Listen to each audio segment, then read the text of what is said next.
தமிழ் சினிமாவில் இப்போ வரைக்கும் மறக்க முடியாத சில சுவாரஸ்யமான சம்பவங்கள்லாம் வந்து இருக்குங்க. நவரச நாயகன் கார்த்திகை எல்லாருக்குமே வந்து தெரியும். அந்த காலகட்டத்துக்கு காதல் மன்னன் அப்படின்னே வந்து சொல்லலாம். கார்த்திக்கு ஆண் ரசிகர்களை விட பெண் ரசிகைகள் ரொம்ப ஜாஸ்தியாக இருந்தாங்க அப்படின்னே வந்து சொல்லலாம். அதே மாதிரி நடிகை ஸ்ரீபிரியா அந்த காலகட்டத்தில் கனவு கன்னியா, ரசிகர்கள் மத்தியில் கனவு கன்னியா வலம் வந்தவங்க. ஸ்ரீபிரியாவோட உண்மையான பேர் வந்து அலமேலு.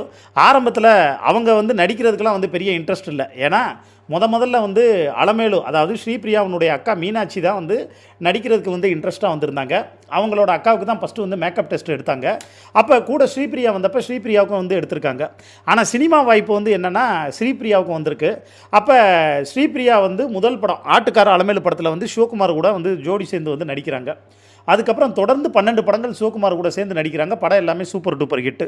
ஆனால் சிவகுமார் கூட இப்போ வரைக்கும் ஒரு வார்த்தை அவங்க ஷூட்டிங்கை தவிர அந்த ஷூட்டிங் ஸ்பாட்டில் வந்து பார்த்தீங்கன்னா அந்த ஸ்க்ரீனுக்கு பின்னாடி வந்து அவங்க ஒரு வார்த்தை கூட வந்து சாப்பிட்டீங்களான்னு கூட வந்து கேட்டது இல்லையா.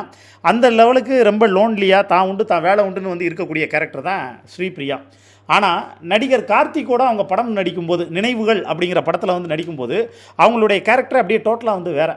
என்னென்னா கார்த்திகோட செம்ம என்ஜாய் பண்ணி வந்து நடிக்க ஆரம்பித்தாங்க. இன்னும் ஒருபடி மேலே போய் நடிகை ஸ்ரீபிரியா கார்த்திகை உருகி காதலிக்க ஆரம்பித்தாங்க. ஸ்ரீபிரியாவோட கார்த்திக்கு 4 வயசு வந்து கம்மி தான்.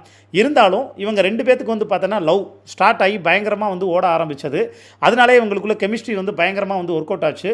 இது ஒரு பக்கம் இருக்கக்கூடிய சூழ்நிலையில் வந்து பார்த்தா நவரச நாயகன் வந்து என்ன பண்ணியிருக்காரு, ஸ்ரீபிரியாவை வந்து கழட்டி விட்டுட்டு அவர் வேறு ஒரு ஷூட்டிங் ஸ்பாட்டில் வந்து பார்த்தோன்னா இருந்தப்போ சோலை குயில்னு வந்து ஒரு படம்னு நினைக்கிறேன். அந்த படத்தில் ராகினி வந்து நடிக்கும்போது ராகினியை வந்து பார்த்தீங்கன்னா இவர் வந்து மேரேஜ் பண்ணிட்டாருங்க.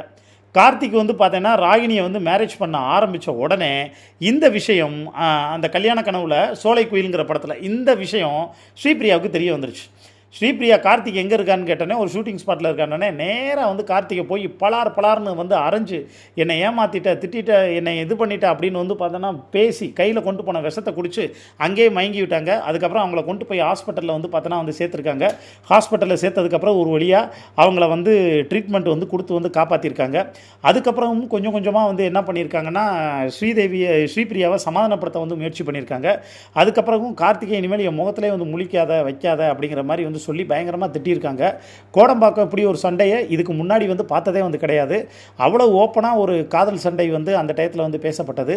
கார்த்திக்கு வந்து அந்த சமயத்திலேயே ரசிகைகள் எல்லாத்தையும் தாண்டி விமர்சனங்கள் ஒரு பக்கம் இருந்தது.